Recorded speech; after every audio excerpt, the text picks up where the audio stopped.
Hi everyone. In true kind of traditional Samhain fashion, I'm here sitting by the fire and going to read something to you now, which kind of has popped into my head. Well, it's very appropriate to this time of year anyway, but just folklore.ie. Michael Fortune's a great resource for the folk traditions for this time of year and all the other special times in our cycle of the year. And he's been playing recordings from, older folk who have memories of all the traditions going back to when they were small children. And one of the things that's come up has been the kind of not throwing out water from the house on Samhain Eve, or Halloween in the Christian tradition. So or on All Souls Night in particular. And I was listening to some of the little clips that Michael had up on folklore.ie, and I was thinking that comes up actually in one of the myths. It comes up in Eachtra Neara. And so I was digging it out, and it will be quite long in its full form, so I'm just going to read you. There's kind of a condensed version of it in hÓgáin's Myth, Legend and Romance Encyclopedia of the Irish Folk Tradition, and that's a kind of must-have for anyone interested in doing training on this Irish Indigenous path.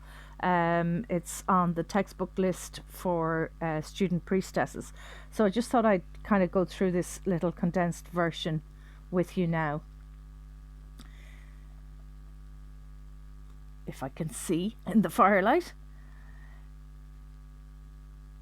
Neara Macnean is a character in the Ulster cycle who entered the other world at Croaghan or Rathcroghan in County Roscommon.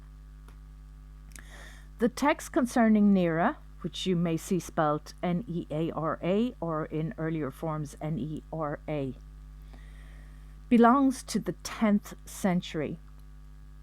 According to it, Queen Maeve and her husband Ellel were feasting in their court at Croaghan at Samhain, when Ellel promised to give his gold-hilted sword to the man who would go and place a withy on the leg of a captive who had been hanged on the preceding day. So a corpse, a dead person.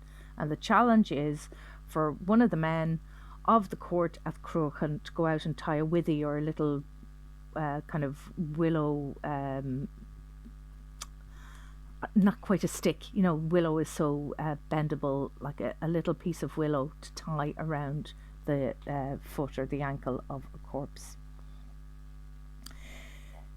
Neara undertook to do so, but the dead man spoke to him and asked to be carried on his back to where he could have a drink.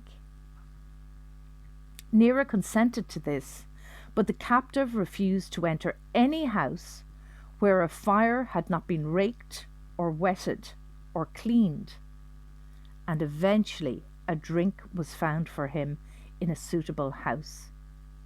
So what do we hear from that?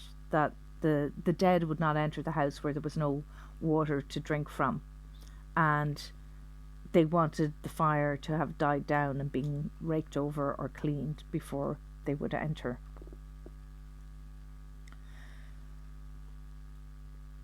When returning home, Neara saw Maeve's fortress being attacked and set on fire.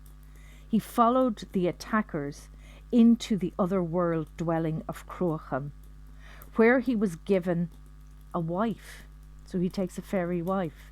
So we do have examples of this, of the otherworldly spouses in a number of Irish myths, and probably the most famous is hÓgáin, son of Fionn McCool, who goes into the other world with Niamh Cíneoir, Niamh of the golden hair, and of course Fionn McCool himself with hÓgáin's mother Sive, who is an otherworldly woman as well, who has been enchanted into the form of a deer.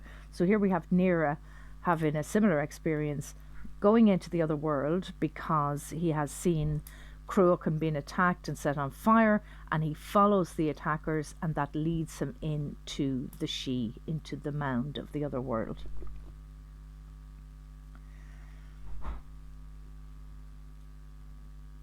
Just finding my place here now.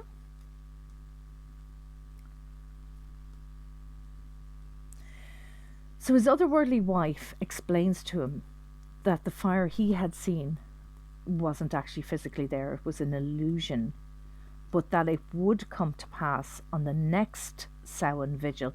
So it's a warning, it's a premonition, it's an illusion, but of something to come. And she told him to warn Maeve and Ellel. He did this, and the Connacht warriors accordingly attacked and plundered the She. A year later, Neara returned to his wife. The otherworld inhabitants did not realize that it was Neara who had brought the first attack to them.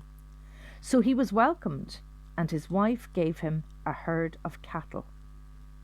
However, the Morrigan, stole a heifer from him and brought it to be bulled by the great Down Cúilnge. And if we know our Tombo Cúilnge, we know that this is the same bull. When the heifer was returned, it dropped a bull calf, which Neara took with him from the otherworld dwelling a year later. When Fergus MacRee heard the young bull bellowing, he prophesied that it would bring disaster. It fought Ellel's white bull, the Finnbanach, and was slain. Whereupon Neara's otherworld wife and Maeve's herdsman both remarked that if the young bull's sire were present, the result would have been different. Maeve then swore that she would not rest until she saw these two great bulls fighting. Thus, this story is presented as a presage of the great cattle raid of Cooley, the Tombo Cúilnge. Neara returned with his wife to the otherworld dwelling and remained there. The corpse, which speaks and gives information when carried on a man's back, seems to have been a common motif in ancient times.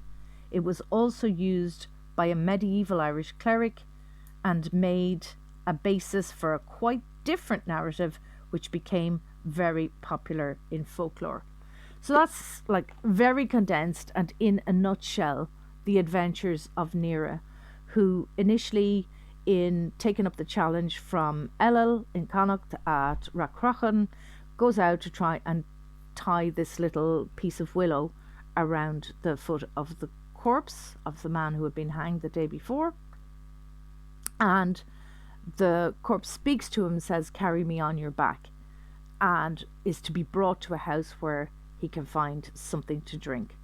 And so we can sort of see in this the antecedents of that. Don't throw out any water on, All Souls Night or on Samhain Eve, because that is when the dead are moving among us and they may want to have a drink. And then as he's returning, he sees the palace of Cruachan. He sees it up in flames and being attacked. He follows these attackers. Now, in fuller versions of the stories, we're told that he follows the warriors into the mound, into the She, and they become aware that this is not a person, that there's somebody with them who is not of the She. And so he's brought before the king in the She, and they speak to him, and then he is given to be, I suppose, looked after, provided with hospitality and so on, by a woman of the She who becomes his wife. And she tells him that what he has seen was not actually physically happening. It was an illusion, a premonition, a warning of what was to come the following Samhain, and she advises him to go and warn Ellel and Maeve and all the residents of Cruachan, and this he does.